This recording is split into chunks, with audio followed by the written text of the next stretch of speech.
Folks, insanity incoming. Welcome to the last trading week of 2022, a year of severe financial constipation. This has been quite the humdinger of a year. This is the first year where I was thinking, maybe life isn't so short after all. In fact, maybe it's a little bit too long. On the bright side, though, Santa may be coming this year, but instead of going ho, ho, ho, he might be going ho, ho, no. In today's video, I want to go through market sentiment, the market data, the presence of a Santa Claus rally, and the top 3 trades that you need to know about heading into this week. And before we even get into it, I do want to remind you our Santa 45 coupon code will be expiring at midnight tonight. So if you'd like to get access to ZipTrader U and our step-by-step lessons, private chat, daily morning briefings, I will go ahead and put the link to that down below. Make sure to check it out before tomorrow. I hope all of you had a Merry Christmas or a Merry whatever you celebrate, and we'll get right to work. Okay, so market data. So historically, in the last 5 trading days of the year and the first 2 trading days of the new year, you tend to have what people like to call the Santa Claus rally. The reason for this is because of the January effect. You tend to get a lot of people going and tax loss harvesting, selling their positions off in November and early December, and then they go and buy back in a bit more than 30 days later, which tends to be in January. And so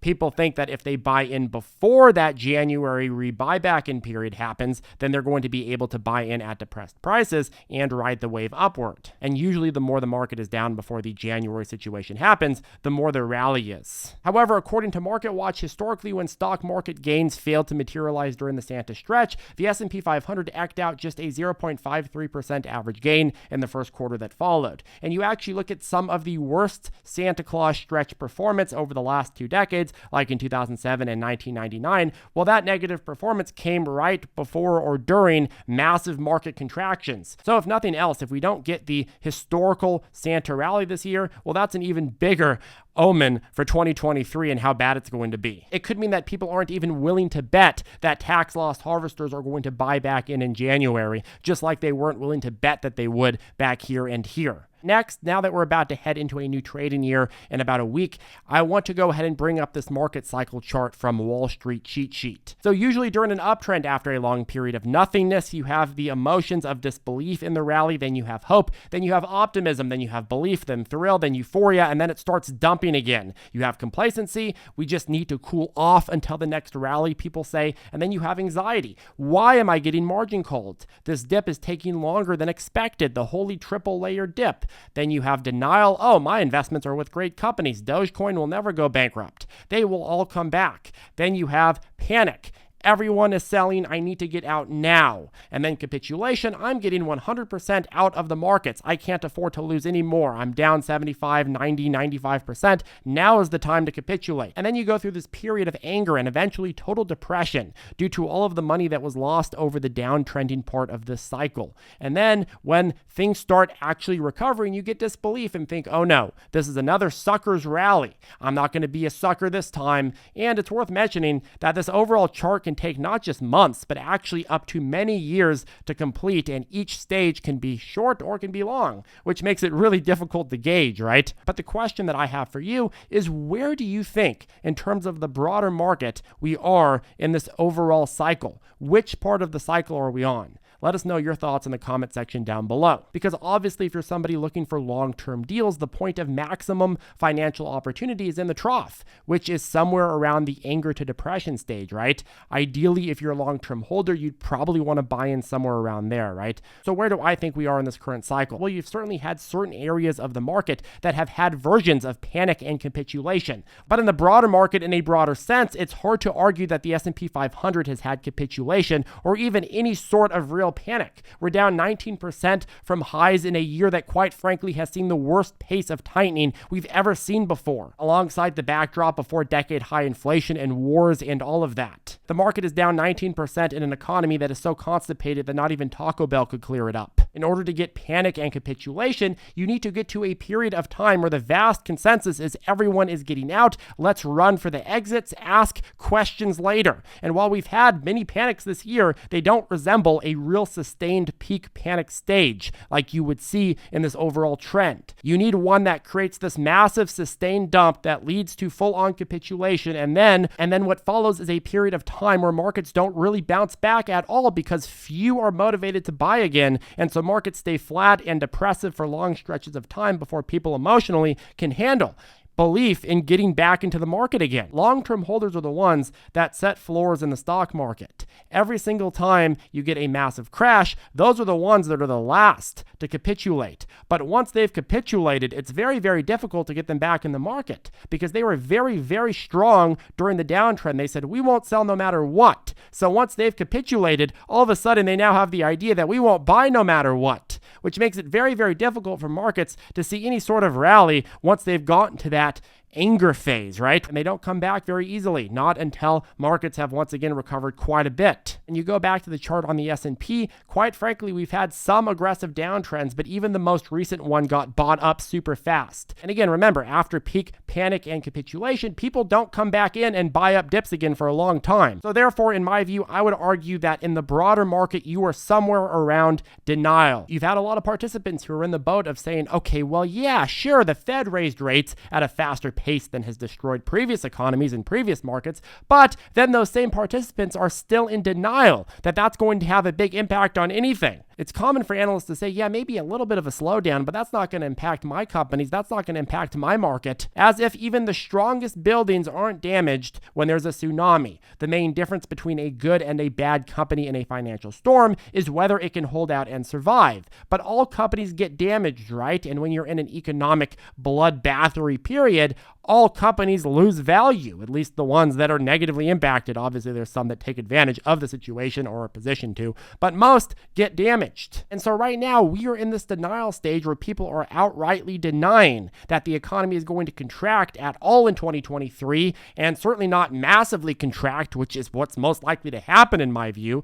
Or at best, they actually think that the collapse is going to happen, but they think it's not going to do substantially anything to the companies that they're bullish on. In fact, most earnings estimates have barely been revised at all. Most analysts expect earnings to be even better in 2023 as compared to 2022. That's despite the economic bloodshed. So then you have to go and ask one specific question. Why are major banks and investment managers saying that markets will continue going up in 2023 and at worst, it's just going to be a mild recession? Why are they saying this? Well, the reason they are saying this is the same reason that your real estate agent isn't going to tell you the housing market is about to tank right before you buy a house, because then you won't buy the house. If you want to go and you want to sign up in a fund and the fund manager was like, okay, go ahead and give me your money, but we may be entering 3 years of a massive recession where you're going to lose another 50% of it, would you be more or less likely to invest with them? I'm going to go ahead and say you'd be less likely to invest with them. So this is why you won't get a straight answer from the industry that is trying to get you to invest money with them. Quite frankly, if you look at pretty much any statistic, it looks like next year you're going to have an economy that is terrible, substantially worse than 2022, and unless the Fed pivots, is going to continue on a downward spiral. Charlie, wait a second. What are you talking about? Are you dumb? Biden promised that we are in the best economy ever in the history of man. Are you trying to say that Biden doesn't know what's going on? I mean, he seems so alert in his press conferences. He's just a breath of young, fresh air. Well, remember this for a second. Monetary policy has a delayed effect of at least 6 months, but usually takes about 18 months to be fully effective. Anybody that says, oh, the Fed's rate hikes haven't crashed the economy, yeah, they haven't, because they haven't been felt yet. 6 months ago, we were at around 125 basis points, which means we are just starting to feel the impact of what 125 basis points is on the economy. 12 months ago, though, we were at 0. 18 months ago, we were at 0. So no, the Fed's rate hikes have not crashed the economy yet because they have not been felt. We don't know what 125 basis points is going to look like when fully effective, let alone 500 basis points or whatever the terminal rate ends up being. And we won't know that for a while, but we're going to start finding out in the upcoming quarters. So in my view, from a valuation and sentiment standpoint, we are currently at about the denial stage. Denial that the economy is going to see any serious contraction, denial that companies are going to be seriously affected, denial that there's any more substantial pain coming. And when all of a sudden you have more pain than is expected, all of a sudden that denial turns into what? It turns into panic, and then it turns into capitulation. Think about what the biggest themes are going to be heading into 2023. I see 5, and I'll list them in no particular order. Number 1, the Federal Reserve and their policies are still going to be first and foremost on many investors' minds. Number 2, the economic bloodshed and earnings recession, which is going to be a result of destroyed pricing power that we saw in 2022, out of control debt that we saw the last 3 years spiral, and of course, the monetary policy medicine. Number 3, the continued war in Ukraine and Western economic war against Russia. These are going to have huge impacts. Number 4, trade relations with countries like China, which tensions have increased once again. And yes, sadly, number 5, inflation will still be a tip-top concern, at least until the year over year is really obviously down. Until that happens, it'll be hard to convince investors that the Fed is really going to pivot anytime soon. It seems like the Fed wants to stamp out inflation, and it seems like Powell is dedicated to doing that because they don't want to be wrong on inflation again. They'd rather see lots of people lose their jobs than to have inflation be a little bit more elevated. And they are dedicated to doing that based on what they're saying. Okay, next, let's go ahead and move on to my top 3 plays, or rather play categories and or ideas. Number 1, one of the things that I'm looking for more of are contrarian bankruptcy plays. For example, we had a briefing winner in that category this past week by the name of Coors. Coors had been beat down massively on Chapter 11 bankruptcy. We briefed on it roughly 30 minutes prior to market open on December 22nd. That was at just under 9 cents a share, and it went up and on to more than double to 19 cents before selling off, and then it had another rebound in the next extended hours. Now, someone says contrarian bankruptcy play. What does that bring up in your head first and foremost? It brings up the word risk. These plays are fun, though, because they often get beat down massively. They provide real reason for short sellers to dump massively on them, and then they attract attention from speculators trying to short-term squeeze the justified shorts.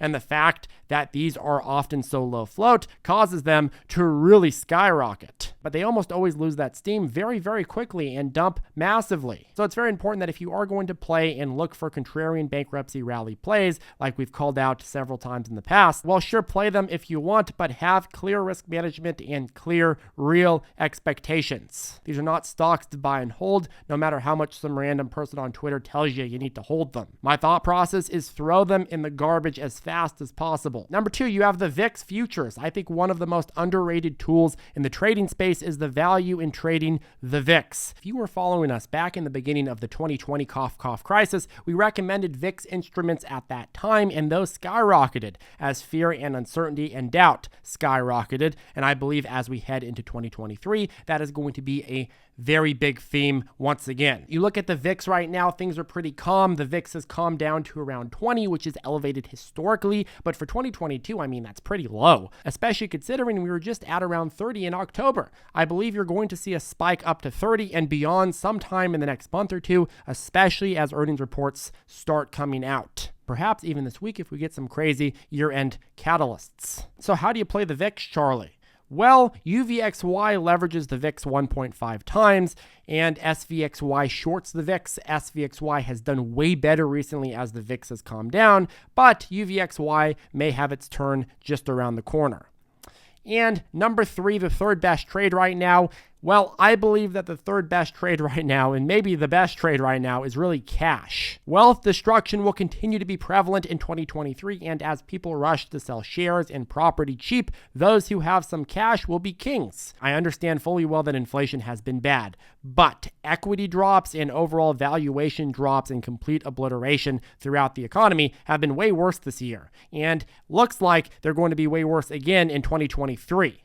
And it looks like inflation is actually going to be a little bit better, at least in 2023. So that means that your dollar may go less far at the grocery store, but it's going to go a lot farther in terms of buying companies and properties and taking advantage of inefficiencies in the market. If you look at the value of a dollar today versus the value of a dollar exactly a year ago, yes, that dollar goes substantially less far when it comes down to everyday items and everyday cost of living expenses. However, it goes substantially farther in terms of what you can buy in terms of companies, in terms of real estate value, increasingly real estate value that's just started kind of cooling off. And I believe that dollar is going to be worth even more in terms of opportunities that we're going to see in 2023. So something to keep in mind here. If there are massive opportunities and you don't have any cash, well, you're not going to be able to take advantage of them. And as some politicians have once said, never let a good crisis go to waste. Anyways, folks, I hope that you are enjoying your holidays. Again, if you want to take advantage of that Santa 45 coupon code on ZipTrader U, I will put a link to that down below. Just put in the coupon code before checkout and you can lock in that deal. Have a great rest of your day, and we will see you in the next video.